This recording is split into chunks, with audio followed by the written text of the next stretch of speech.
Right, so I know there's nobody here yet because it's been 8 seconds, but I'm just making sure this works.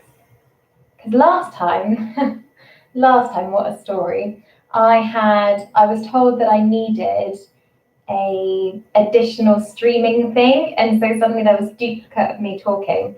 So this time I'm just doing it on YouTube. So if you can hear me or if you can see me, all of that jazz, please just let me know. Because last time people took a while, I think, out of politeness to tell me that something was wrong. And yeah, it looked a bit silly. But yeah. So today's live is going to be very much about celebrating the fact that we finished our first week of the summer term. Now, I know for those training, that might mean that you started or you're kind of finishing a last placement ready to move on, or if you are an NQT, you are finally at the end, you kind of passed the 2/3 mark, so it's very exciting as well. And then there might be some people like me who have just started a whole new school, a whole new class, so it's completely new. But yeah, hopefully I will find out more about your situations as well as giving you an update on how mine went, because I think every single day after school I've been so knackered that I didn't actually want to come on to Insta stories to talk about it. So I thought this is the best way to do it. Right. Could somebody let me know if you can hear me? Because I think I can see 6 people on here now, but I don't know if it's working.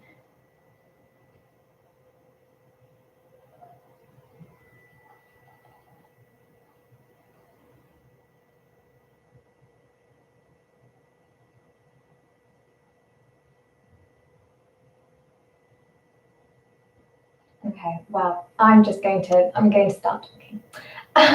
So if you haven't kind of been up to date with everything, I recently started as a class teacher in a year 1 class, lovely tier form school, quite, they're a CV school, and I think they take it quite seriously, which was nice to see.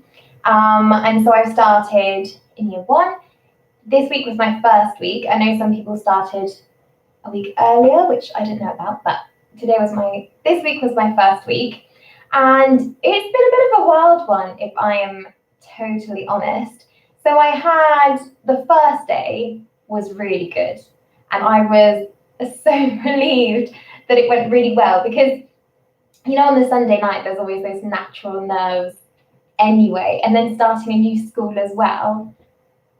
Oh, so much could have gone wrong, but it went okay, which was good. And then, yeah, Tuesday was completely different. It was like a whole different class. And I thought, oh, is the honeymoon period over already? I don't know. And I have some points of reflection on where I think it might have gone, not necessarily wrong, because it didn't go wrong, but what might have changed. Wednesday was my NQT day. So they're quite nice in that they give me a whole NQT day and a whole day for PPA, but I have it every fortnight. So rather than, I don't know how many hours it normally is, like 3 hours a week, I have a whole day for a fortnight. And so, yeah, I kind of popped in and out of the class because I did go to school, but I didn't teach them too much. That was kind of a nice mid-break. Thursday again, I don't know what it is about the days that begin with a T, but yeah, that was a bit rough as well. And so I thought, oh gosh, that was the day I think that I put on Instagram that I went to bed at 8, because I was just so tired. So I thought, oh, thank goodness it's Friday tomorrow. And then Friday went so well, which I don't understand, because for 5 to 6-year-olds, logically they would have been knackered on a Friday, so I don't know. But that went so well, I was almost prepared to go to school the next day, whereas on Thursday I was like, oh, please let it be the weekend. So yeah, that was really interesting. Let me know if you're in Key Stage 1, if you've ever had that, because I was not expecting that at all. I thought maybe Monday would have been a bit rough after a 2-week kind of pause break. I thought, oh, they're going to take time to get back into routine and all that kind of stuff. But actually, they were amazing, especially knowing it was a new teacher, and they had seen me a few times. I had volunteered. to go into the classroom, but I'd never taught them more than the length of my interview duration. So I thought, oh, Tuesday is going to be even better, but it wasn't. It was really weird. I don't know.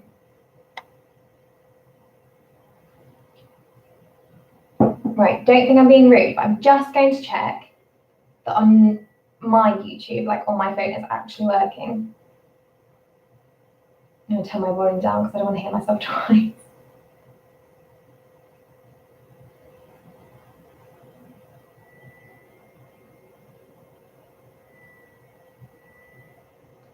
Oh, okay, so that's really weird. On my phone, I can see the live chat, but not on here.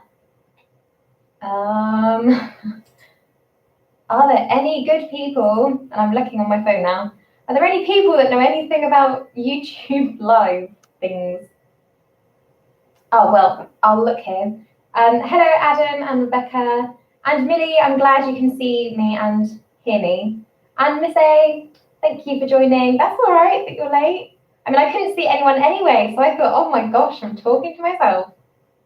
But you're here. Thank you so much for being supportive. How has your first week back been for all of you? Have you been to school? Are you currently training and at the moment you're not in placement? What is your situation at the moment? I'm very interested to know. And sadly, I'm going to have to look on my phone, which is annoying.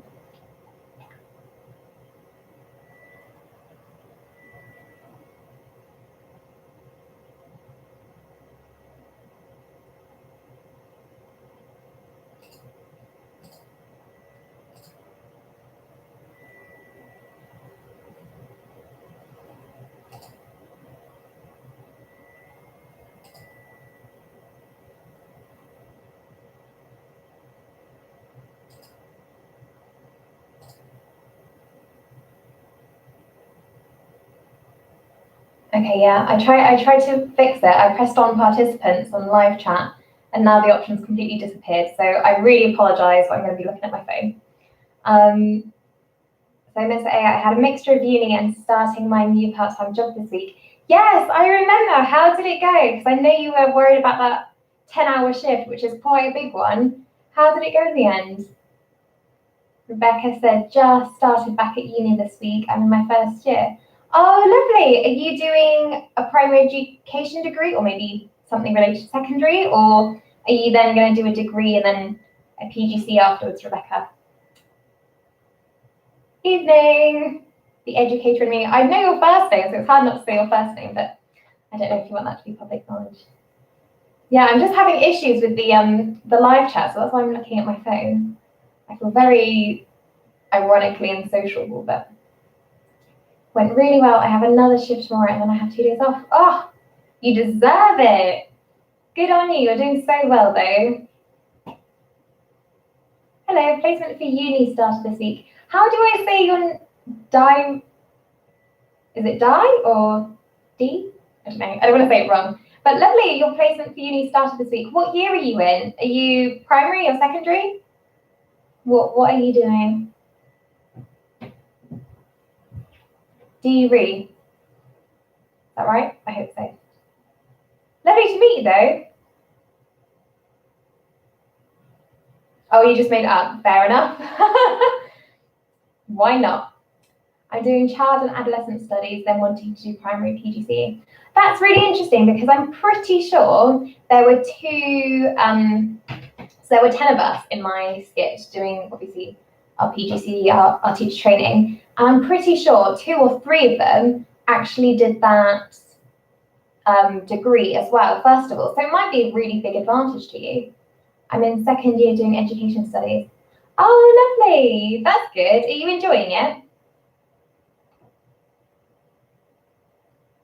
Mr. Latency. Hello, nice to see you streaming. I've been watching a lot of your videos recently. Very helpful.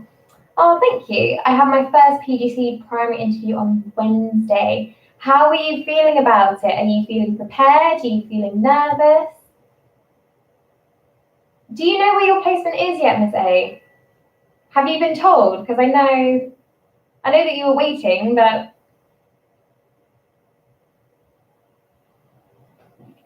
Also, for all of you that, are currently either on placement or doing uni, how did it go? Did you have that Easter break still, even though you're at uni? I don't know how that all works. Nope, still heard nothing. Suspense. Maybe it depends on what your last placement was. So maybe if you were in Key Stage 1, they'll put you in Key Stage 2 or vice versa. I liked first year. This year is a bit meh, maybe due to COVID. Hopefully my final year will be better. Do you, I don't know how it works with education studies. Do you also go into schools, or is that more about kind of pedagogy and the psychological aspects of learning and memory and things like that? Mr. Latency, pretty nervous, looking forward to it though. Oh, good. Do you have, are you teaching, are you managing to go into a school and teach somebody, or are you kind of virtual? Because I've had mixed bags in terms of interviews. Kind of had a break, but assignments and revision throughout. Yeah, I know. I don't remember having many breaks because it was always the last opportunity for me to edit assignments, so I can relate to that, Rebecca. Hannah Haywood, hello. I've managed to get myself an interview for a job. Oh, exciting. They're looking for an outdoor activity for year 4, focusing on engagement. Oh, have you got any ideas, or are you still kind of brainstorming? That's quite a tough one. It's a webinar. There will be a group discussion and personal interviews. Oh, okay. I don't know how I feel about it. Some people really prefer virtual interviews because there's not, kind of this waiting game. Once you're on the screen, you're kind of on the screen. But some people I know, they find it easier to make first impressions face-to-face and get an idea of how the room feels. What would you prefer? Are you kind of glad that it's like that, or would you prefer it in person? It's up to us whether the placement is a school, museum, etc. We sort our own placements. Oh, okay. Well, that's good that you can also study modules from the BA Primary QTS course, because that means even if you do have to kind of do it again for your PGC, you've kind of got that advantage already. And I'm sure there's going to be so many kind of references or articles that you can just keep in mind and then kind of recycle for your future assignments. I'm going to try and link it to their topic, Africa, and maybe find patterns in naturally occurring elements of the environment and create their own African art pattern. I love that. Oh, well, I hope it goes really well. I'm sure they would love that. Especially now it's getting warmer. Get them outside, fresh air, all for that. Oh, how exciting. And for those of you that have had placements, or have had any experience, whether, it was for applying for your PGC or through your degree, have any of you done Key Stage 1 before? Or is there a year group that you kind of prefer? Yep, defo, the BA Primary QTS didn't exist when I started uni. Oh, I would have done it. Oh, that's such a shame. I didn't know it was a recent degree, or was it just recent with your university? I think I'll be more comfortable doing the interview at home. Yeah, I think so. Wish I could stay and chat for longer, but I need to go out now. That's fine. Thank you for joining, and good luck with it. If you are able to, let me know how it goes. That's very exciting times. So I thought, I'm going to keep checking my phone, apologies, but I thought I would kind of go through my week and just chat a little bit, and then hopefully, you guys in the comments will have a conversation about your week as well. But there is some, I don't know, because at the time the chat wasn't working, but I don't know if you heard kind of the overview of my week, but I've had some really high moments and some really low moments. And so just to kind of, I don't know, make you guys smile, make you laugh, I thought I would go through some of the highlights. So on Friday, which was actually one of the better days of the week, for some weird reason, I don't know why, we decided to go outside and do some reading, because obviously with year 1, you don't know how many books they have to read at home, and reading for pleasure, is their main motivation to actually read, obviously. If there's no desire there, no enjoyment, then there's really no motivation to make an effort with phonics or make an effort to blend or utilize them, etc. So we decided to go outside, and there's this really nice kind of patch of grass, and I didn't know about it. My TA suggested it, and we kind of walked there, and it honestly could have been a photo shoot for, you know, those pictures that you see on a gallery on a school website. They were surrounded by daisies. They were in little groups of like 3 and 4 reading their books. My heart could have honestly melted. It was the cutest little scenario. Really, really cute. And at some point, because it was basically in front of a church, but that church is almost connected to the school property. I don't know who owns who, but it's all on the same patch of land, so we didn't have to go anywhere. Some of the children whose attention spans aren't the best, they started going towards the cemetery, and you know, they started kind of climbing on things. And I said, you can't climb on those because they're graves, and they, you know, what are graves? So I explained to them, and I explained to them that, you know, sometimes there are dead bodies buried underneath it. And one girl said, oh, it was the cutest thing. She actually went, hello. She was actually expecting somebody to reply, and I said, I don't think they're going to reply, unfortunately, but it was so cute. Really, really sweet. But that moment kind of, you know, finished quickly, because then they started showing me every single gravestone and asking me to read every single name on it. And at first I was kind of, you know, skipping a few. And then we came to a war memorial where there were 23 names, including the position of the person in the army, their first name, their middle name, and their surname. And they literally made me go through every single one. And then a child came over and they went, what's this? Can you read it? I was like, I'm not sure. But that was funny. That made me laugh. Right, let's have a look. Maybe just my uni. I'm in the 3rd cohort for my course.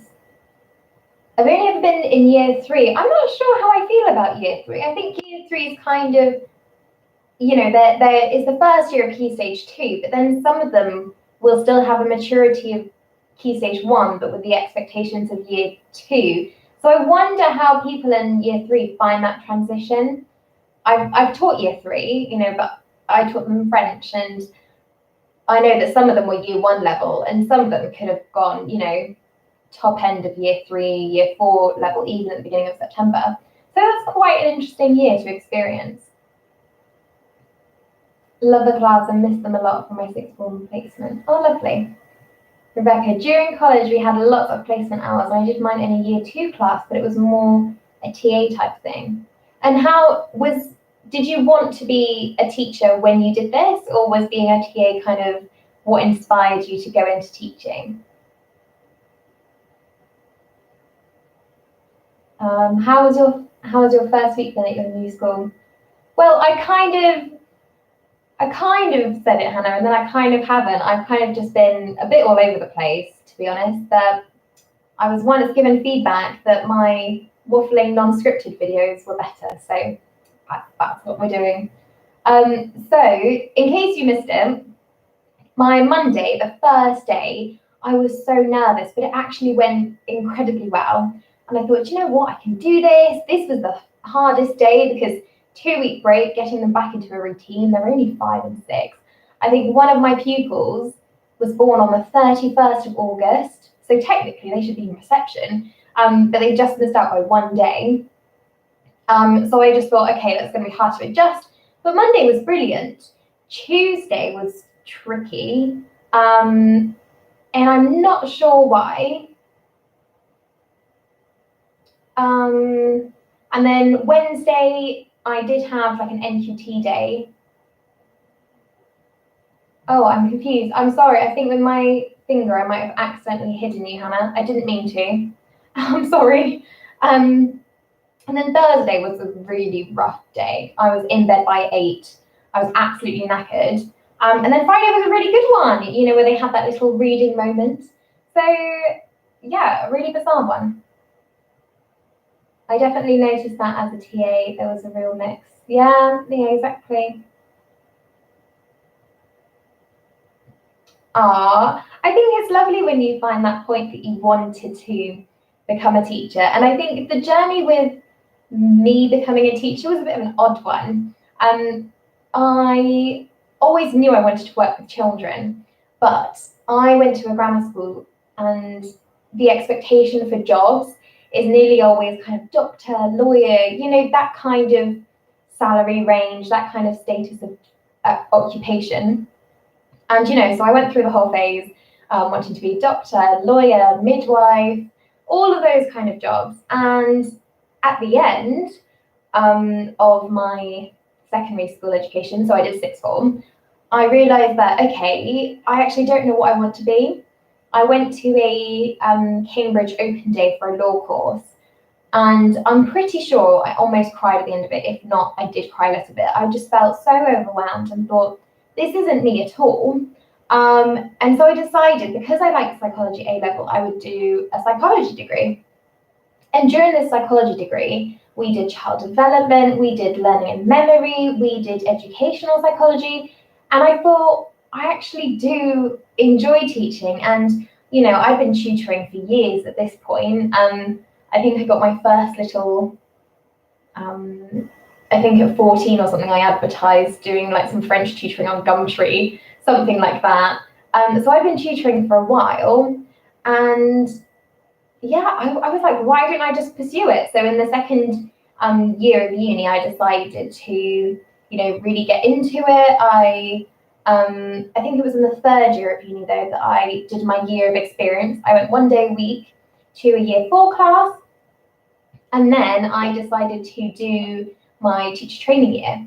And it was actually really late into the year. I think it was about April that I finished my application, got my interview, and then got my place. And so I had to do it in a location that's not super close to me, because everywhere near me had been, filled up. They were doing interviews back in October.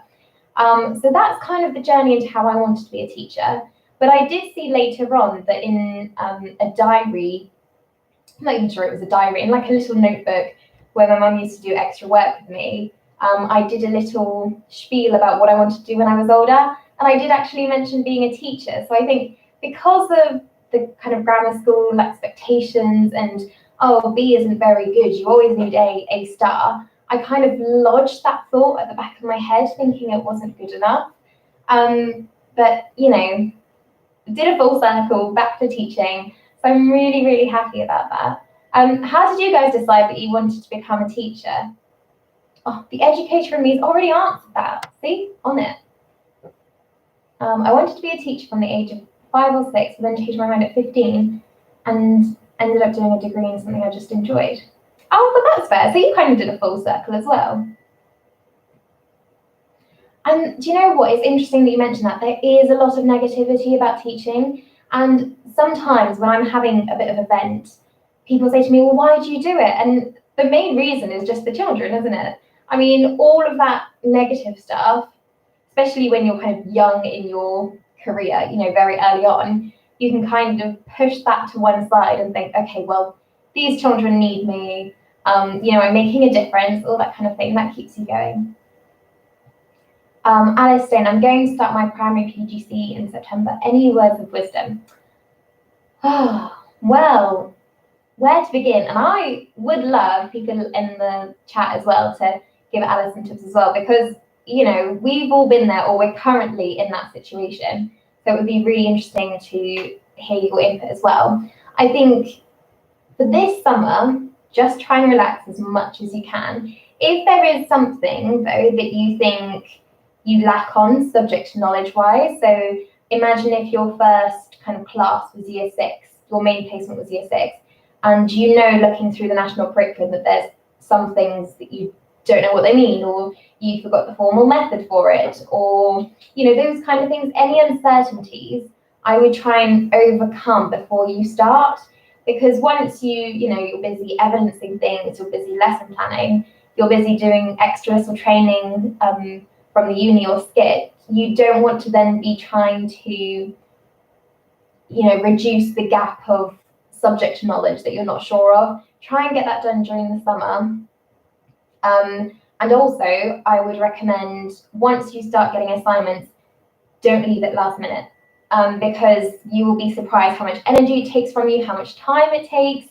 Even if you do 10 minutes a day, or I don't know, 1,000 words every fortnight, that will help you enormously. And I know for me, I don't know why, I don't know if it's because I'm an indecisive person, but I would normally take, if I had that time, a week of editing. And, I would normally leave my references till last and all these little bad habits, but definitely don't leave assignments or any big projects to last. So Dee, Ree, you went back and forth between teaching and social work. Oh, well, they're both hugely important jobs. Why did you decide teaching in the end? I wanted to be a teacher as a child, then changed my mind in sixth form, then went on placement and worked with the most amazing teacher, and I realised I can do that. Oh yeah, that's true. It's so amazing. There's always kind of this one teacher that just inspires you, I feel. I don't know if it's just me, there must be other people there that just have that one person. They're like, oh, I will never forget them. Okay, the educator in me says there can feel like a ton of pressure, especially on Teacher Insta, etc., to buy a lot and do a lot in preparation, but don't be sucked in. Yes, totally honest here, little disclaimer, I went in with, the pens that I had from my desk and a notebook for notes, and that is about it. And it wasn't even like a cute diary or anything like that. I didn't have a teacher planner. I didn't have anything like that. At one point for my evidence folder, I even had to go out and buy those, what are they called? Like those little file things, those plastic wallets, because I didn't even have enough. But, I didn't buy anything in advance. And even now that I've qualified, I look back on people and I'm like, maybe I should have bought more. You see people buying laminators and laminating pouches. If it makes you feel more prepared and more confident, go for it, but definitely don't feel like you have to. Rebecca, for my uni applications, I initially applied for primary QTS, but just couldn't decide, so I applied for the course I'm doing now, and I'm so glad I did, as it really helped solidify that I want to teach. Oh, that's lovely. I'm glad that they didn't put you off, that they kept you going.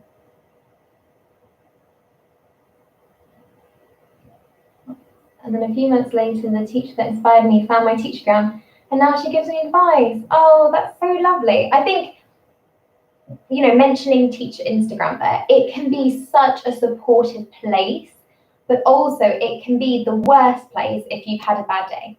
If you've had a bad day and you go on and you see those amazing displays and you see those, incredible progress pictures, and you know that a child that you've been trying so hard to get to understand a concept doesn't understand, or your display is falling apart, or a child had a tantrum today and you're just here looking at this perfect feed, it can be, toxic positivity, I think is an actual term for it. So, decide on, if you haven't got teacher social media, really consider that before you join, because I think once you join, there is almost an unspoken pressure to post. And I'll also notice, and I do this as well, so a little bit of hypocrisy here, but when you don't go on for a long time, you almost feel like you need to apologize or justify it. And like I said, I do it as well, but it's definitely something to consider. And lots of people start their accounts and then realize the workload of a PGC or teacher training year, and then they kind of neglect it. So just a little tangent there about social media.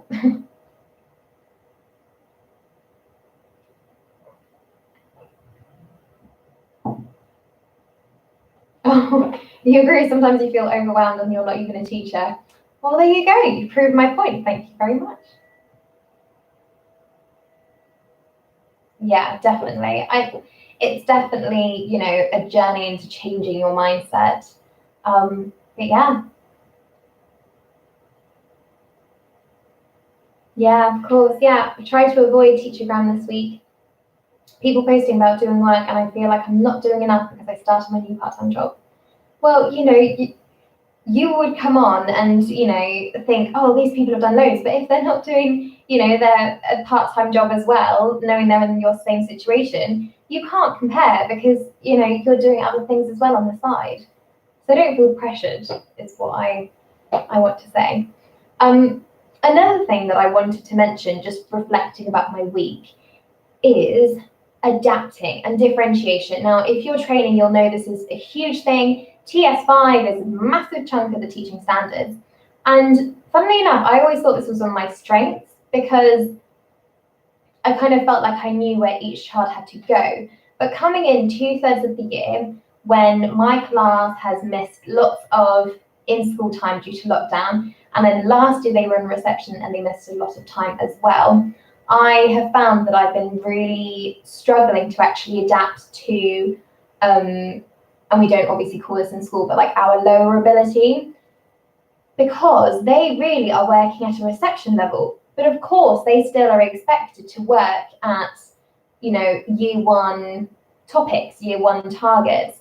They still have the same expectations at the end of the year. And so I initially made the mistake this week, just because of not knowing, that I would just do what year one are meant to do, but kind of differentiate it so hopefully they can access it.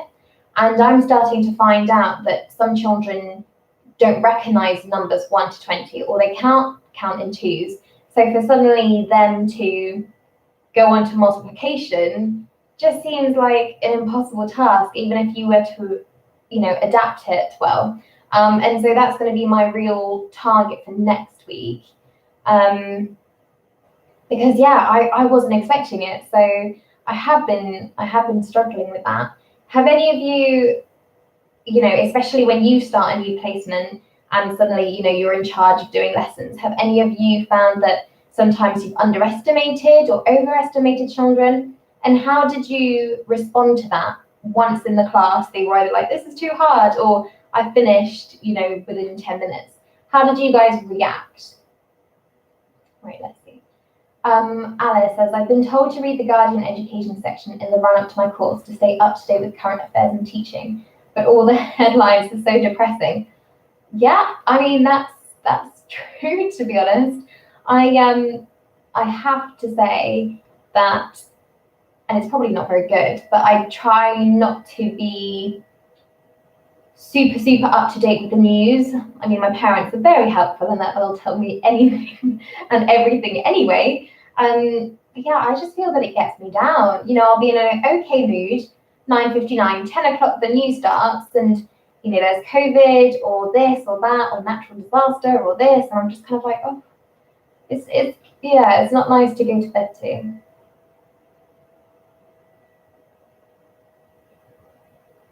Oh, have I missed something about personal statements? Oh, personal situations, sorry. Catherine says, what has been the thing that surprised you the most during your first week of being the class teacher?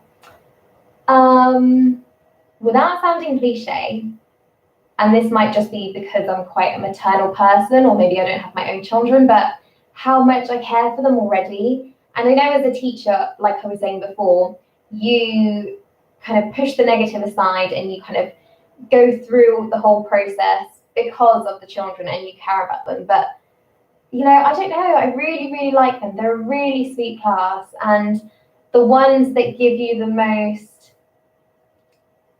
I don't want to say problems because it's not a problem, but the one that require the most attention, and probably some would be like, oh gosh, that sounds exhausting. You almost care about them the most, but then sometimes it's the children that don't receive a lot of your attention that come up to you and, they'll give you a random hug and just be like, thank you, Miss Paris. And I'm like, what for? And they can't even give me a reason. They just want to say thank you. And I just think that's so lovely. This wasn't what surprised me, but another positive this week is just their excitement with things. Of course, there are some children that go, oh, I don't want to do English. Oh, I don't want to do maths.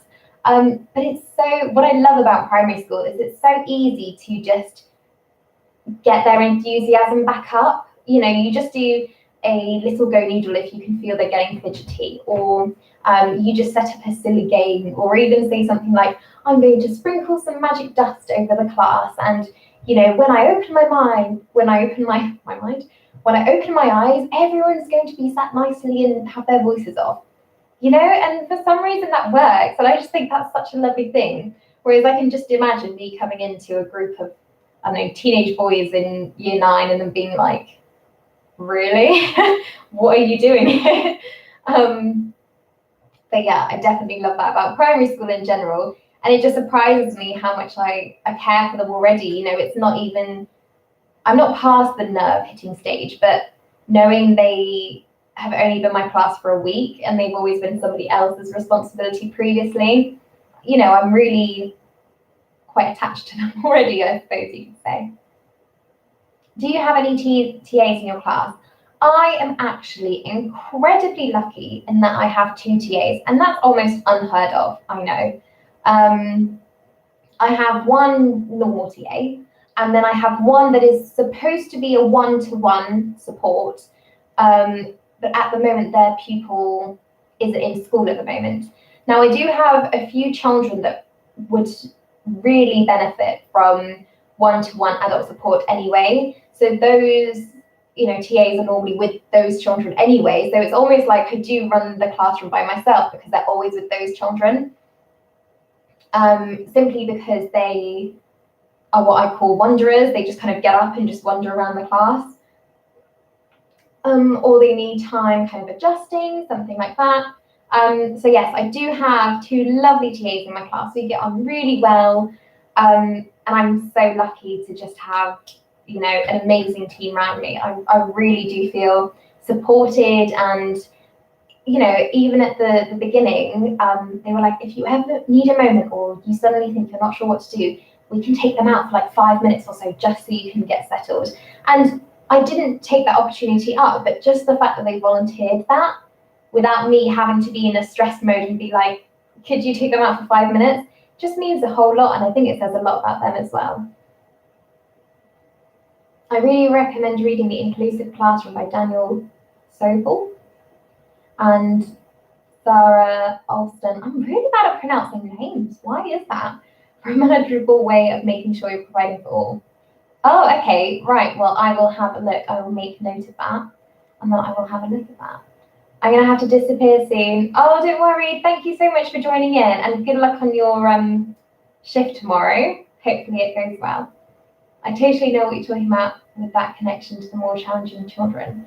Yeah, and funnily enough, it's kind of those who at the end of the year showed the least gratitude. I find sometimes they're like, oh, thanks, bye. And then the children that you would have loved to give more attention to, they're the ones that are like, oh, thank you, Miss Paris, and all of that.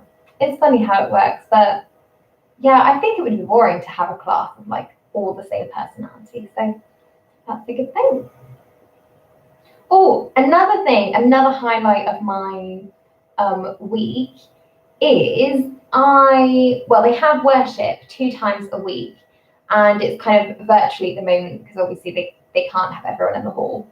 And I thought, because we're always stuck and confined to bubbles, and because everyone is kind of, at least in hallways, they're wearing masks, so you always see kind of this part of me, I thought I would run the worship, which is pretty crazy. Apparently no member of staff has done that before. And it took me a while because I was like, okay, I don't know the normal routine. I don't know how long it has to be, that kind of thing. But it went really well. And actually, that's the most anyone's spoken to me before, just saying, oh, I really enjoyed your worship. I don't know if it was like jokey or if they actually meant it, but I just thought that was really nice because even a year 6 on the Friday, and again, I don't know if this was trying to be cool in front of their mates, but they went, oh, are you the new teacher? I said, yes, I am. And they went, oh, welcome to the school. I was like, oh, well, that's nice. On Tuesday, one of the children walked up to me and said, I forgot about you over the holidays. Oh, that's so mean. That is so cruel. So my boyfriend's training to be a teacher as well. He's doing his primary education degree. And because he hasn't had a haircut in absolutely ages, there was like a few months difference between him going to school, and I was convinced that they wouldn't recognize him because of his hairdo. But They somehow did. So, you know, kudos to him.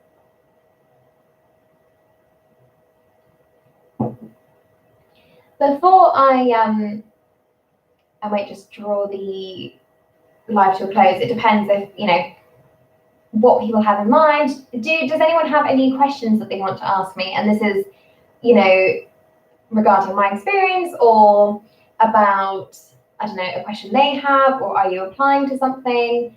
I mean, I'm no expert. Please don't assume I can answer it, but I will always try my best. Have you thought much about your career progression? Well, I would really love to be, at some point, a Senko. I think that would really, really suit me, just because of my interests, and obviously I kind of do have that interest in the psychological aspect. So yeah, I have thought about that, and funnily enough, sheer coincidence, my NQT mentor is a trained Senko. So, you know, is that the universe saying something? Is that pure fate? Could it be helpful? But yeah, I have thought about that in the past, especially in those kind of smaller schools where the Senko can still have time to maybe teach. That's what happened in my main placement. The Senko would do the PPA cover, so she could still, you know, be in the classroom, teach children, have that, you know, aspect of her career still kind of live rather than sitting behind a computer. So that's really nice. I hope to be a Senko too. Hope to work in an SEN school for a while. Yeah, absolutely. Do you think or will you have the opportunity to spend some time in an SEN school? Because I managed to once. Funnily enough, I applied for a job there, and they had me down as an interview which turned into a trial day, which turned into me arriving, them not having any resources ready. So I spent my whole break and lunchtime making resources. And actually it went really, really well. I was really happy because I'd never been in there before, or to an SEN school in general. And sadly, I didn't get that position because they said if I ever needed support as an NQT, then they wouldn't be able to provide it necessarily, which I thought was a shame, but it was still really nice to have that experience. So I definitely wouldn't, you know, eliminate the option of teaching in a SEN school later on, because I think it's always good to, good to experience it really, you know, and also there are bound to be children that have SEN in mainstream school as well, because there's just not enough spaces in SEN school. So having that knowledge as well will help you adapt as well. Have I just described you to a T? Love it. Have you ever fancied teaching at secondary school? To be honest, Andy, hello. Also, I don't know if I've spoken to you yet. I don't mind teenagers, but I don't know how to engage them. I don't know how I could make lessons fun for them. You know, if somebody gives me attitude, I don't know how to react. For that reason, I don't think I'd mind sixth form, and I wouldn't mind uni, but I don't think I could have that whole. I could do year 7 as well, but I couldn't do that year 8 to potentially year 11 year group. Just me personally, I don't know how to engage them. I don't really know how to talk to them. I just see my brother, and if he's watching this, sorry, no offense. But you know, sometimes his attitude to learning, and if I can't get my brother to do his homework, then I don't know how I'm going to motivate 30 or more absolute strangers to do things they don't want to. So yeah. How does it feel officially having your own classroom and class? Stephanie, it feels amazing.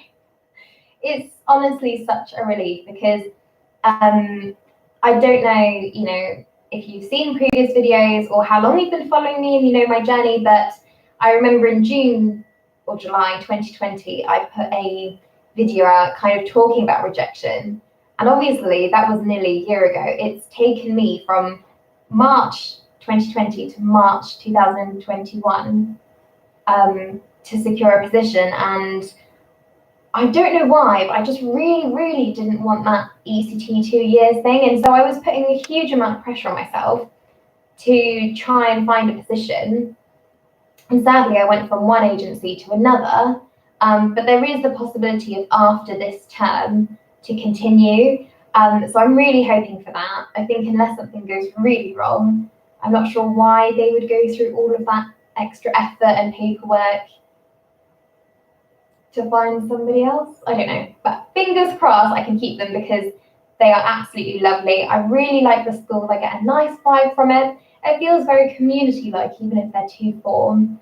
And yeah, I really like it. I don't know if you're training Stephanie, but if you are, it is amazing. Sounds like a cop-out. They should have known if they could support you before even offering an interview. Yeah, exactly. And, you know, they said NQT is welcome, so I'm not less experienced than the next NQT necessarily. Especially as I don't know if many skits or unis offer placements in SEN school. Has anyone done a placement at a SEN school through their training provider? Because that, I don't think I've ever heard of that, unless there's some kind of specialism in their degree. I'd be interested to know if that's the case for anyone.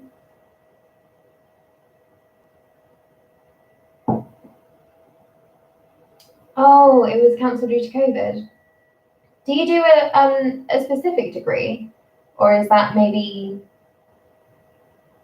Oh, so your uni offers a whole PGC primary with SEN. That's quite good.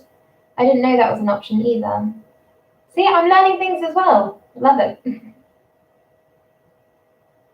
Now, I mentioned obviously that differentiation and adapting well enough, especially when they're kind of potentially years apart. What do you guys find either in your training or in evidencing or just personally, what do you find the hardest aspect of teaching? Is it kind of the standing up in front of people? Is it behavior management? Is it keeping children alert?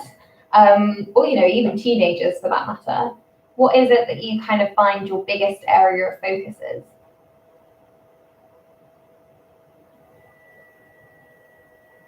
Oh, yeah, that's not really the same, is it, when it's just recorded lectures?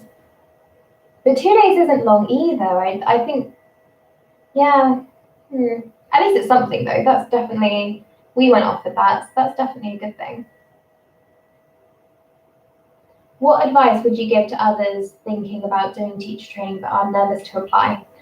I think I would really ask myself the genuine question of, what do I want to achieve from teaching and why do I want to become a teacher? If it's just because you like children, of course that's a huge thing, but it might mean that you could burn out over like a few years because all of those negative things, and there are a lot of difficult things about teaching, will kind of overweigh just liking to work with children. But if it's something that you're passionate about and, you know, you like teaching and you like making change and you are prepared to have a fair bit of workload, you are organised, all of these kind of things, if you know that about yourself, then you are more than prepared and you are more than able to do a teacher training year. I think sometimes it's the whole idea and the whole concept of it, like, oh my goodness, one day I'm just going to walk into a classroom and be expected to teach something, even if it's just to a group of 10 and a starter activity. At some point I will have to do that, and I think you need to be able to visualize yourself in that as well. If it's the main hesitation that you're kind of at and you're like, can I do it? You know, can I see myself doing it? Am I prepared for all the obstacles that come with it, etc., etc.? And your answer is yes, I am ready. I can see myself doing it. Then just go for it. If you don't have any other job that you're passionate about and you can't think of anything else that you can do or that you would like to do, just do it. I you know, there's always the what ifs that can get in the way, but if you know it's your life's calling, just do it. The most worthwhile things don't come easy. If you have really strong reasons to want to teach, then push through there. Absolutely, yeah, 100%, 100%. Hi, Ms. L. I find TA delegation the most difficult area as a trainee. because the TAs are very experienced and I feel they know where they're needed more than I do. They're also much older than me. So this is really interesting. I was literally just mentioning it to my mum today. In my main placement, my TA was exactly the same. She was older, very experienced, and she knew the children from previous years because it was a very small village school. So people communicated really well. And this was continuously a target for me. I then went to my second placement where, although the TA was experienced and she knew what she was doing, she was so open to listening to me and supporting me. And there were even times where she was like, oh, I finished this. Did you want me to do anything else? Whereas that other one would have just waited and, almost just timed it to where I was a bit stressed and trying to do everything myself and then asked me. And sometimes if you are doing everything right, there will be people that you will come across TAs like this in your career, but please do not be fearful to ask them to do something, because essentially they are there to assist you, and even if they think they can be useful somewhere else, if you need them to do something in that moment, then just ask them, because I don't know their official, bullet by bullet job specification, but it is to help you and to make your life easier and to make sure that they are supporting the progress of the pupils. And so even if they think, oh, well, I should be doing this right now, if you know that actually if the TA doesn't go to this child, or if they don't take over your group so you can go and help somebody else, and that impacts the progress of the children, then, I just try and be assertive but also polite, because otherwise you don't want there to be awkwardness and a lack of communication. But I completely understand where you're getting from. I hope that wasn't too waffly. But yeah, I had that target several times because I had exactly the same situation. So I know how you feel.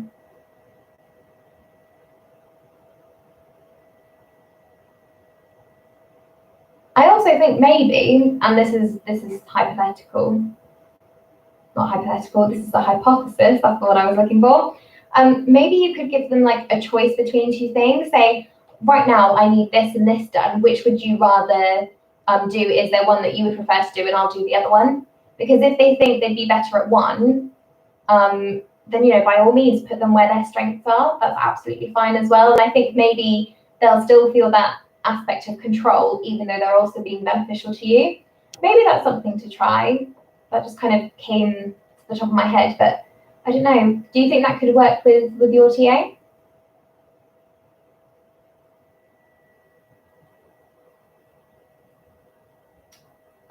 So Stephanie said, I worked as a TA and LSA and have done a lot of class cover.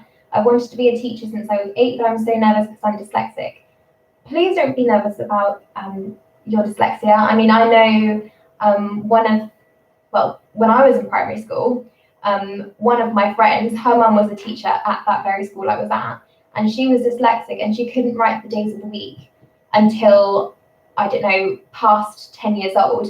But she still managed to qualify, get her teaching degree, became a teacher, and she was loved by everyone, and she was there for, many years. So definitely don't let it become an obstacle for you. I'm sure your teacher training provider can give you support. And, if there's anything that you think, oh, I can't do this in the moment, or if you're in upper key stage 2 and you're not sure how to spell it, you can always twist it. So you could, if you make a mistake, somebody might correct you, or you might just be like, oh, does anybody notice a mistake in a sentence, and you can correct it together. Or you could say, right, I'm not sure how to spell this word. Does anyone know how to spell this word? And if nobody knows, then you could say, right, how can we find out? This is a good way to practice for when we're writing sentences and we don't know how to write a word. How can we find out? And just get a child to get a dictionary and, find out for you. There's lots of ways that you can twist it. I think, especially in year 1, for example, when I'm doing capital letters and full stop, if I forget one and a child says, you forgot a full stop, be like, well done, you were paying attention. For example. Yeah, exactly. You'd be surprised how many in the industry also have dyslexia. Yeah, that's true. I've done that. It's good for modelling, asking for help, or using resources. Yeah, absolutely. There's, and I forgot what it was called now, a lot of classes or schools. I don't know if this is like a new trendy thing or if it's just some things that some teachers do, but there's like the 5Bs, ask or look at the board, look in a book, ask your buddy, use your brain, and then use the boss, which is like the teacher. But it just means that people can, or the children can try and be a bit more independent in their learning. And actually, even if they ask another pupil, that's still classified as being independent because they're not just relying on the person that they knows the answer, like the teacher or the TA. So yeah, there's definitely ways about it. Don't let it, worry you so much that it stops you pursuing teaching if that's what you really want to do. Yeah, and some call it through before me. Oh, cool. Well, there you go. Through before me, or yeah, I've already forgotten what it was what I just referred to it as. 5Bs, that's it.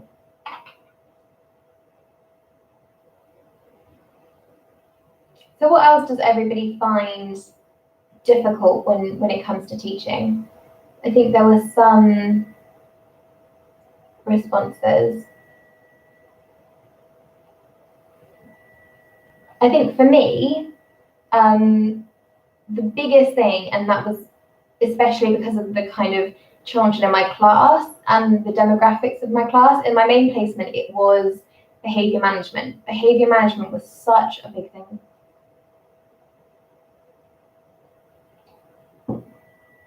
Oh, do you read behaviour? I was told I need to learn to shout. Is it really shout, or is it kind of finding your teacher voice? Hopefully not shout. Grace, hi Grace. So it says, funny you're talking about the 5Bs. I've just been making a presentation on independence for an interview and I've included that. Well, there you go. Must be a trendy thing at the moment. When is your interview, Grace?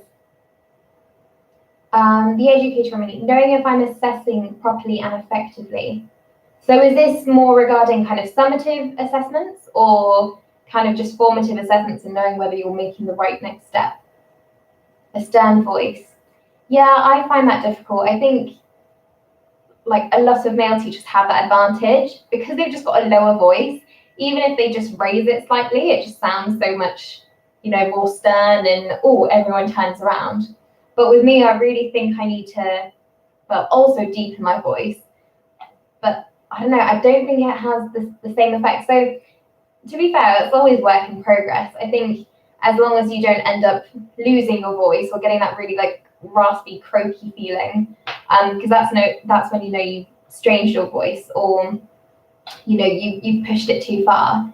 I think projecting. Oh, and Jay's just mentioned I'm a fairly quiet person, so I'm struggling with projecting a loud voice. Yeah, that definitely took me a while as well. I can't even really say what I changed because I'm not sure, but sometimes rather than trying to shout over the noise, sometimes trying to quieten them down first. And this is obviously easier said than done with some classes, but what I found, for example, with my class is I'll get them quiet and then whisper to the exact level that they are, so they keep that, volume because they're trying to listen to me. So that could be another way to try and save your voice. Good luck, Grace, if it's Wednesday. That's exciting. Is that for, sorry, you said interview, is that for teacher training or is that for like an NQT position? The educator in me says, formative, but I haven't had experience in summative yet. And as I only have 9 weeks left, I'm trying to make sure I gain confidence in creating and using assessment data too. One thing that might be useful for you is, and I did this with my main placement mentor, because at the time, we were doing everything online and we were trying as much as possible to try and show evidence for all of the teaching standards, is to try a moderation exercise. So whether it's with like a quick, maths quiz or something that they do, or even if it's at the end of the year with your placement, both kind of assess the children and then see if you kind of have the same grades, whether it's effort grade or an actual number or letter, because then you can see if you make the same kind of judgments as your teacher. I think that would be quite useful. I don't know what you think about that, but maybe that might be worth asking to do, and just say, you've never had experience with summative data. If you end up in, I don't know, let's say year 3, and you've had the Key Stage 2 stats data, how do you react to that? What do you do with it? I think just if you express those concerns and think, I don't have enough experience with it, I don't feel like I can evidence it, then maybe they could support you with that. I've been told the same thing about finding my teacher voice. I've been told I go from teaching to reminding about behaviour and use the same voice. Yeah, and also it's the pitch as well. If you're into that kind of thing, you might not be. But I love Super Nanny, and she always kind of, with some parents, she actually does exercises with them to kind of go from high-pitched, rewarding voice to low-pitched, I'm being serious now, I'm not happy with that behaviour kind of thing. Yeah, clapping a pattern, getting them to clap back. Some people do rhymes. I've heard people say beans on and then the class says toast. Or you could do little rhymes like 1, 2, 3, everybody freeze. Something like that.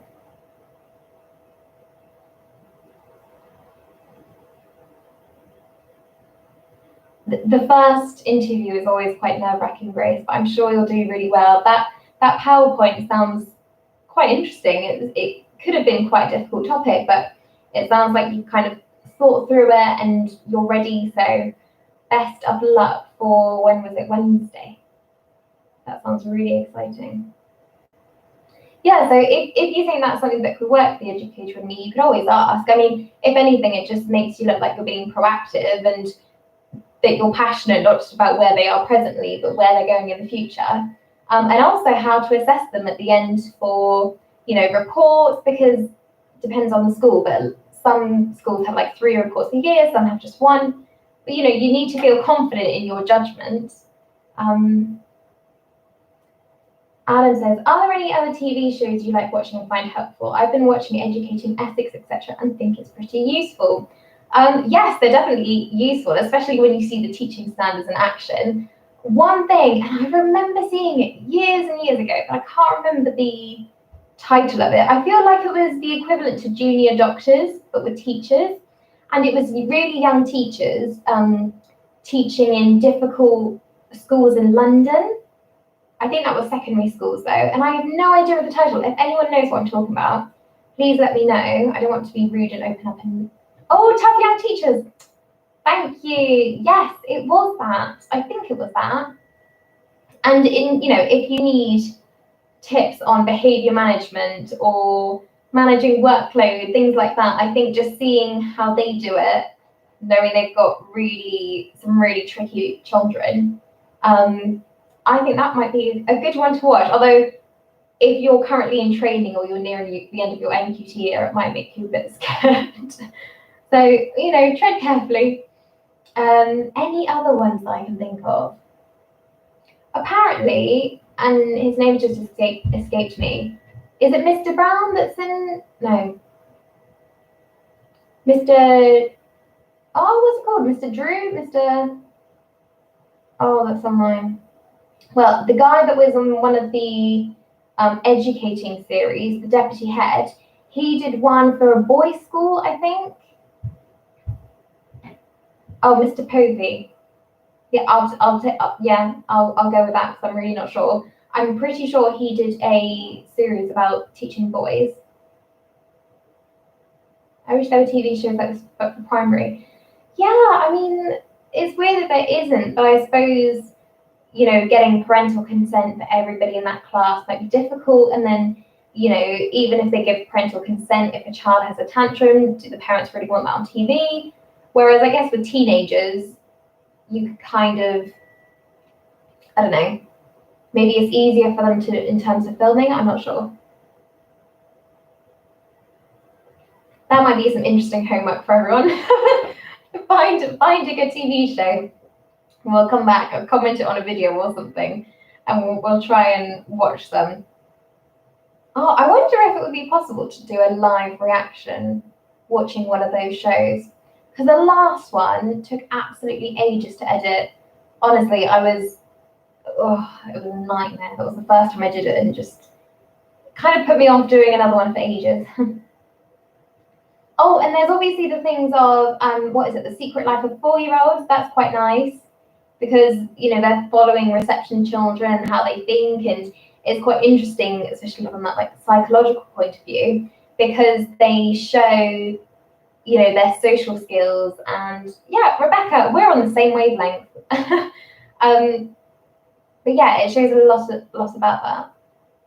I wonder if, and it's probably beneficial, but in an indirect kind of way, if there are documentaries about, parenting and upbringing before coming into reception, because it's really interesting. And you don't think this, but even the smallest activities like cutting things out with scissors or just holding a pen or a pencil or something in their hand, having exposure to that before reception has such a huge impact.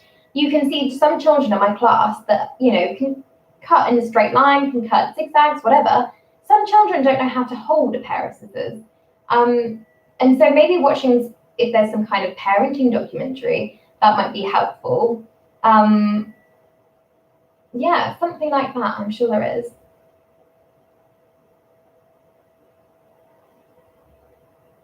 I've got way too many notifications now.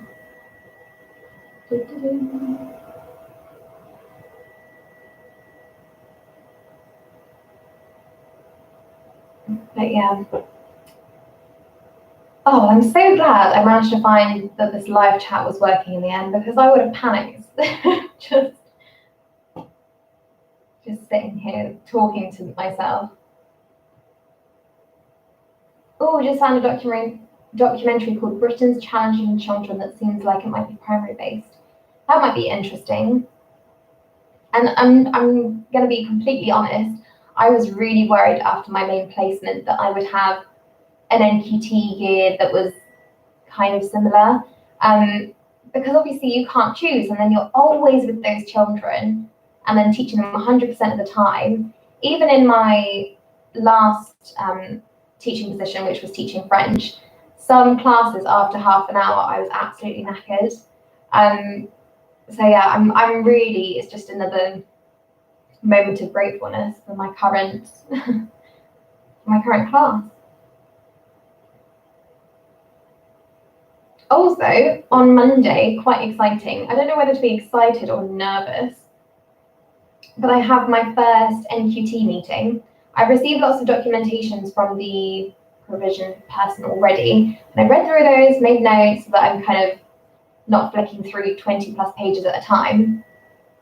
But yeah, I'm quite excited. It seems very similar at the moment to the kind of evidencing the teaching standards that you do in teacher training, but then some additional things, like paperworky things that you have to do. But just even talking to my NQT mentor, because it's probably easier right now to do things on, OneDrive online, she was like, oh, don't worry, unless it's really unclear how that piece of evidence links to the teaching standards, you don't have to write notes or anything like that. So yeah, I was quite surprised about that. No, so sadly, I didn't start this in my old school. I started it in this current school. So I've started in a new school 2/3 through the year, and this will be my first term as an NQT. But this means that because I started my NQT before September, so before the new ECT framework, it means that I will only have that 1 year, which for me is just huge. Even though I worked 4 days a week in my old school, I think it was regarding the agency that didn't really want to pay for it, which is why I didn't have the opportunity beforehand. It starts in September. It will start in September. So I'm not under that ECT umbrella at the moment. I'm still under the normal NQT guidelines. So I'm just removing notifications because it's annoying. How are you all feeling, by the way, about the new early career framework? Because I've heard some people, and I don't know if they're just optimistic people, but some people are saying, oh, they're glad it's 2 years. Other people are saying it's going to be a nightmare. So how do you feel about it? So Rebecca, after I finish this term, I will then have 2 more terms, like a normal NQT year, or a normal academic year, and then I will be, done. The induction year will be finished. Oh, well, that's good. So you're happy about it. It's so much more supportive and consistent. I have to say, I was just thinking the negatives about it. So I, like I said earlier, that pressure that I put on myself to not have to deal with that. I didn't really look into it so much and look at the potential positives. So, it's good that they're being more supportive and more consistent. Yeah, I mean, that's true. Yeah, Jay, you might get more support, definitely. I was looking at it more as in, it's a year longer of, more evidence and more training. But I mean, more support is definitely a good thing. Yeah, that's true. COVID limiting training, yeah, that will be beneficial. I must say that after not having been in a school for 10 weeks, it was scary kind of having your first teaching position. But it was good. I'm glad that I didn't just kind of sit about or, although I kept looking, I'm glad I still had that to keep me going. Otherwise, I would be very, very nervous. But I think one thing that they did do well is that after my kind of cohort, they did make trainee teachers critical workers. Because for us, the moment, March kind of hit, they said we couldn't come into schools anymore, and we never came back in, until September. I never saw those children again. Whereas I think making trainee teachers critical workers, which is especially good if that teacher was vulnerable, I think that would have done, is a huge benefit.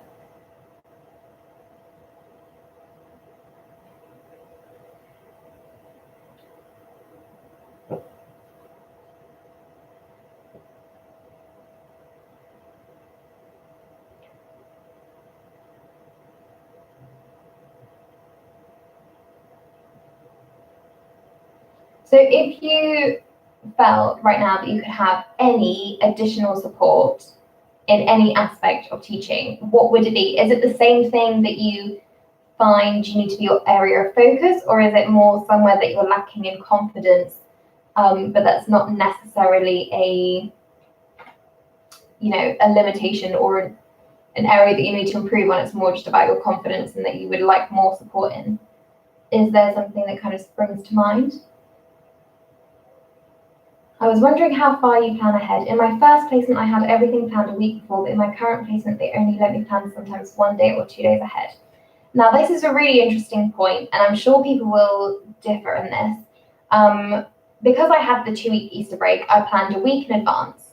And I always used to try and do this in my training year as well. So if I knew I was going to teach a succession of lessons, I would try and map them out and plan them all in advance. So I thought, in the moment, I just need to print them off. However, I would notice that after every single lesson, my plans would change. So, here I am, Saturday, Sunday, spending the whole weekend planning Monday to Friday.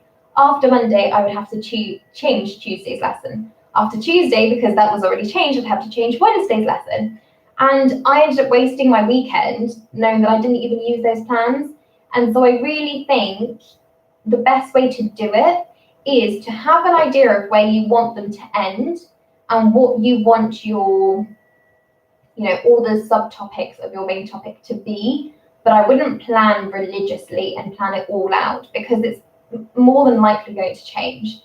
I think, and actually Rob Allen says I did my QTS in 2015. So I would also love to know what you do, seeing as you're a more experienced teacher. How do you plan ahead. I think a lot of people do kind of short-term plans, and then they will see how their first lesson goes and then, adapt as they go along.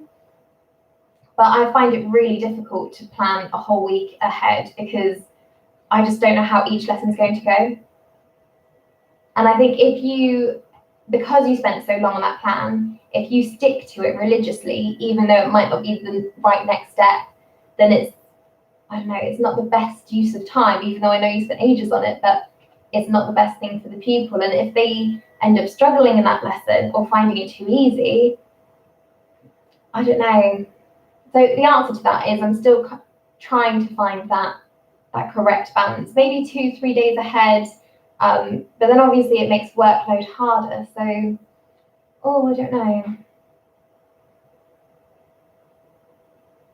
So sorry, going back to Rob's comment, I did my QTS in 2015. Really don't envy your position now. I work in a college now after I fell out of love with primary. Oh, I'm sorry that happened. What's the biggest difference apart from like age between primary and college?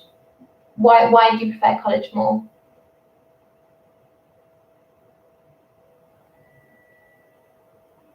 Teaching to satisfy governors' expectations was my bugbear.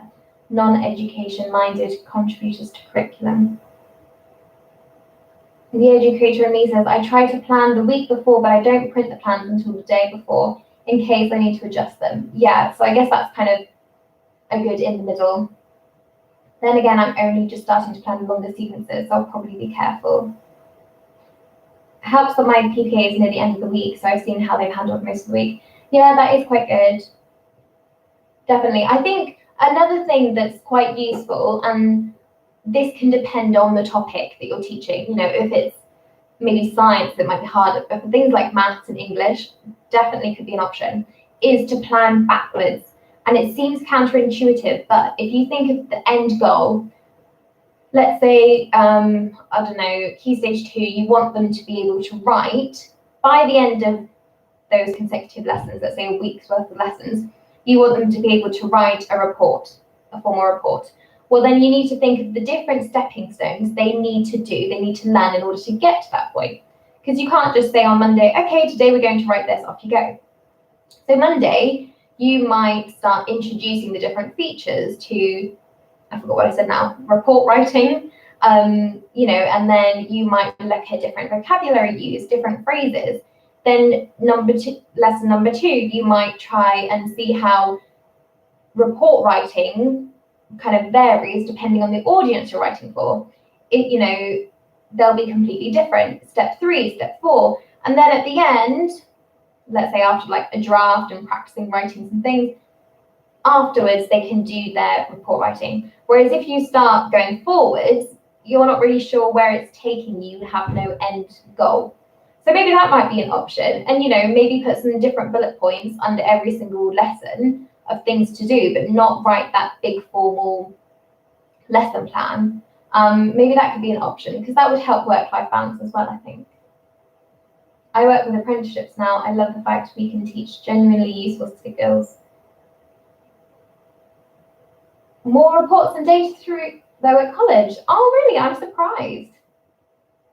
Well, I don't know if I'm surprised, but yeah, do they have tests more regularly then, or is it? I don't know how apprenticeships work, so I can't really comment on anything. Going back to that grammar school thing, actually, they never introduced us to the concept of apprenticeships or other things. It was always uni, and we always had a founders day at the end of every year, and you could see where every single person from sixth form was going. And there would be maybe 1 or 2 a year that either went on gap year. The rest would be going to uni. Everyone.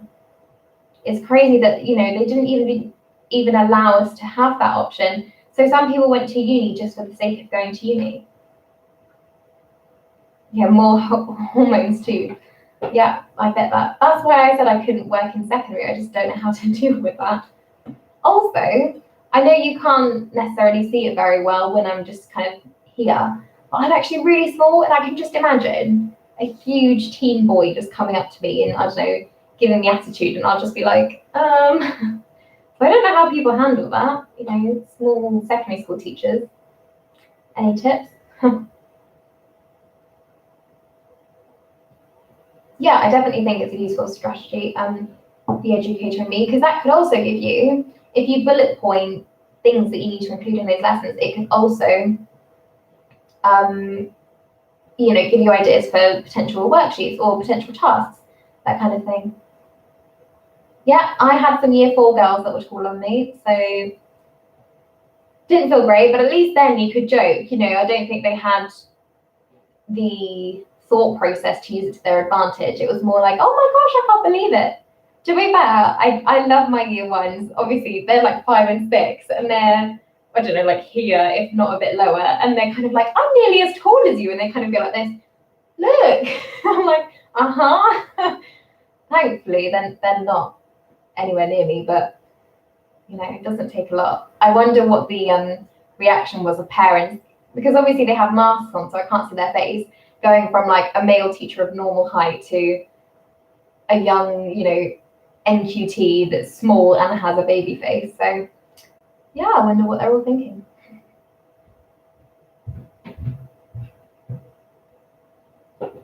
Right, I don't want to keep you guys much longer on a Saturday night. I'm sure you've got more entertaining things to do. But if you have any more questions, let me know. If not, then I might say adieu in a little bit.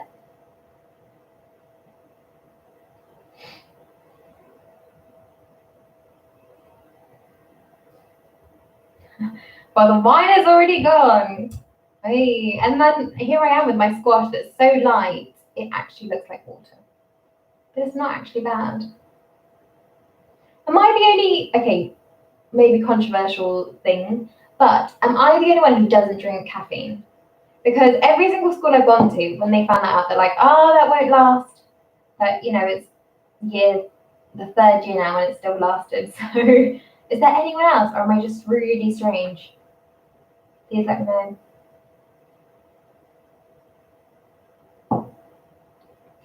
I also don't drink alcohol either, so I'm really limited. Oh, good. No, like all caffeine, or even like things like tea. I don't drink tea either. I don't drink. Oh my gosh! I've never been with the majority before. What on earth? No tea. Oh, so many of you don't. Oh, that makes me feel good.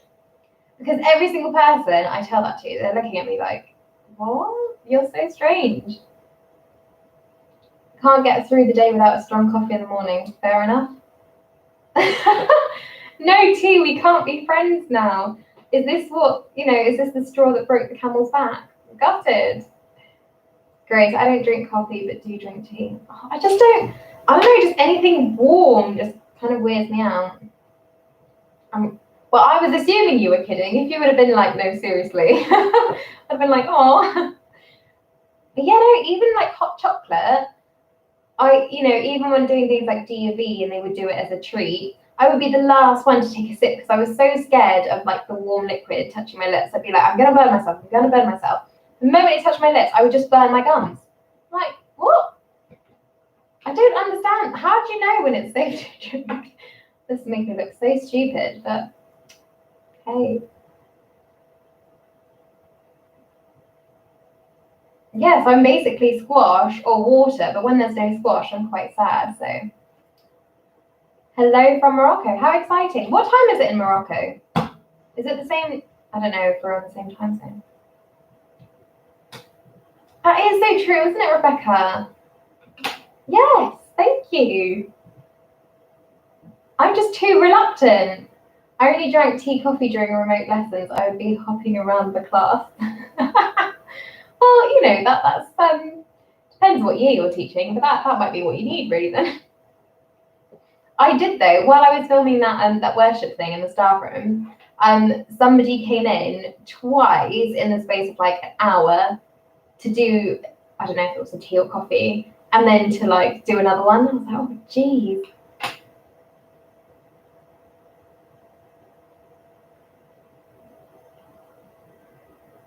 Has anyone had done like a placement or experience virtually? I've heard some people doing observations and things through Zoom.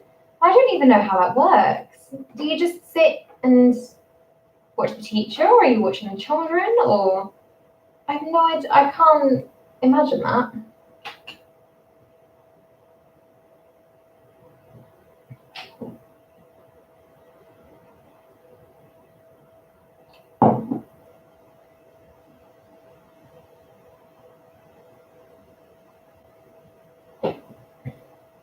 Right, what else on my little post-it note?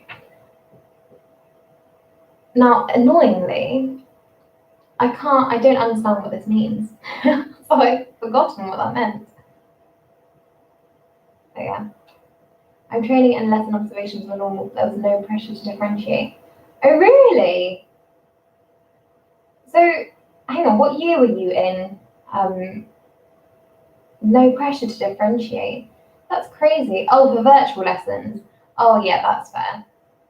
That's fair. And that's probably why some children just didn't access it. I think from what I've been told, Key Stage 3, 4, fair enough.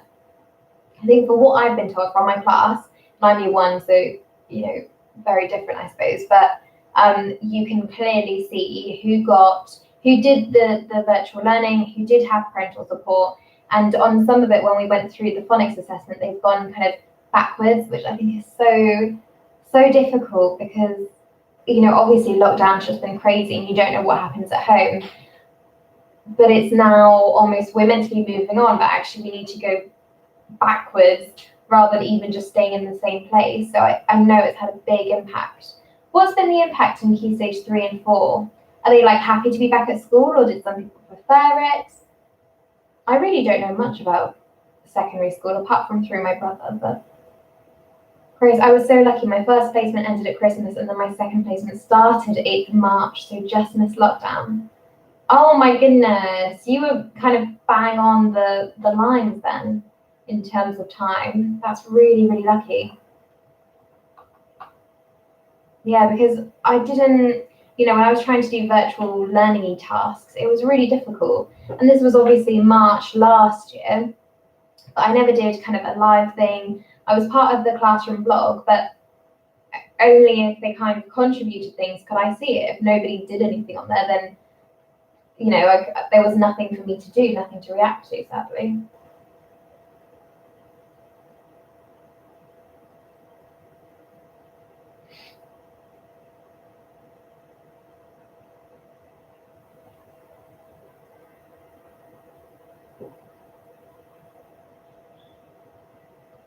Right, okay, I'll give it maybe 2 more minutes because am I the only one that likes ending on kind of a clock or half past for things? If I can make it end on a half past or a clock, then I will do it.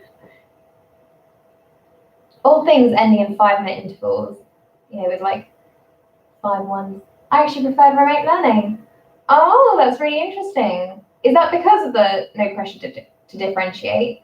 Or did you just feel that, I don't know, why was that?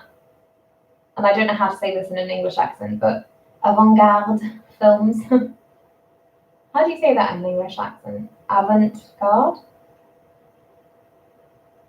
I don't know if many of you know this, but the reason that it's Petite Primary, petite obviously being petite, for French small, is because I'm half French. I don't know if that's ever been like a well-told, you know, fact, but yeah.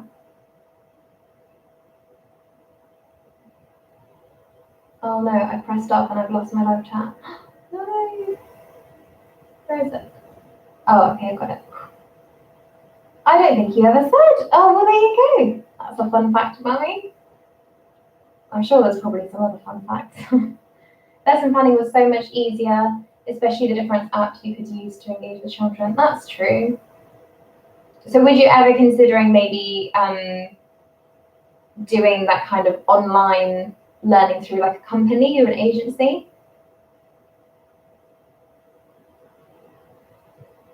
And just to add to the whole picture, half Belgian, half French. Well, there you go. 0% English, despite how I sound. Okay, just to end it nicely, half past. Tell me a weird but fun fact about you that I wouldn't know. What's a weird fact? or a fun fact. I've learned about people's tea/coffee/hot chocolate opinions. I mean, what a constructive evening.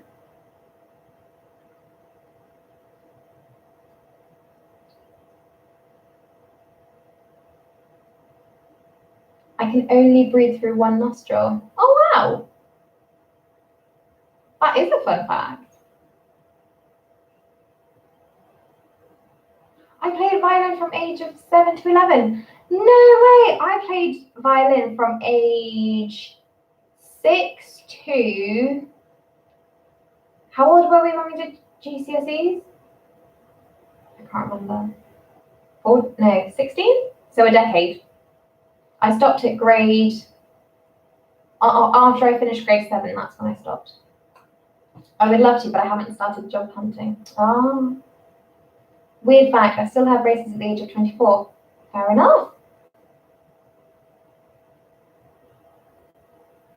I'm quite lucky that I haven't had braces or glasses, but I've got the height issue, so that's going to stay with me forever.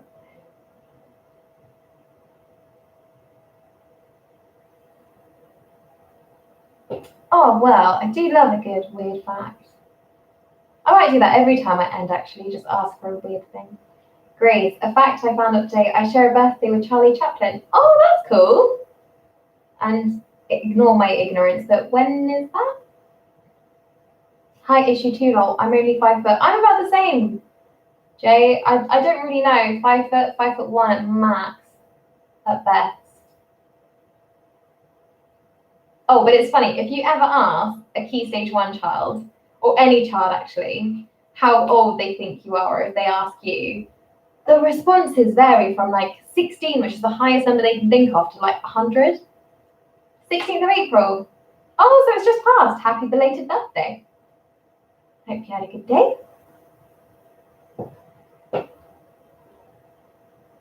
Right. It's weird because I could, you know, waffle on, blab on for ages, but kind of like know when to stop anyways. I love asking them, how old do you think I am? Yeah. So we had this funny moment with the TA, and I kind of made it very obvious in my body language that I was, you know, joking. He was like, to my TA, Miss da-da-da, how old are you? And I went to him, she's really old. And she looked at me really confused. I was like, you know, clearly showing that I was joking. And he was like, 93. And I said, even older. And he went, 94. And I was like, that's how old she is. And she just looked at me like, hey, you threw me under the bus. And then the person next to him said, well, I think Miss Paris is 38. I went, right, well, you know, it's a step down from 94, so I thank you for that, but I'm only 23. And my other TA, who's older than both of us, she was just laughing in the corner. I was like, yeah, well. But then in the other school that I taught at, there was once a year one girl that came up to me and she went, how old are you? And I said, oh, you can't ask a woman that, like, it's a secret. And she went, are you? And she just thought of the highest number she could possibly imagine. She went, 16? Whereas some Key Stage 2 children, thinking they're funny, are like, are you even an adult yet, Miss Paris? I'm like, yes, I am. So, oh, you look about 18. Like, you look the same age as my sister. How old's your sister? 20. I'm like, oh, close enough. See you later, Grace. I'm probably going to end it as well before I never stop talking. Thank you so much to everyone who joined in. It was so lovely to speak with you all. Thank you for not leaving me by myself. And I really hope that, you know, whether you are starting your placement soon, whether you have yet to find out how it goes, whether you're like currently working or doing uni or applying or you've got interviews, you know, I hope it goes really, really well. Nursery champion thought I was 52, but others thought I was 8. Brilliant. I will see you all very soon. Thank you so much for watching. And hopefully I'll see you next time. Bye.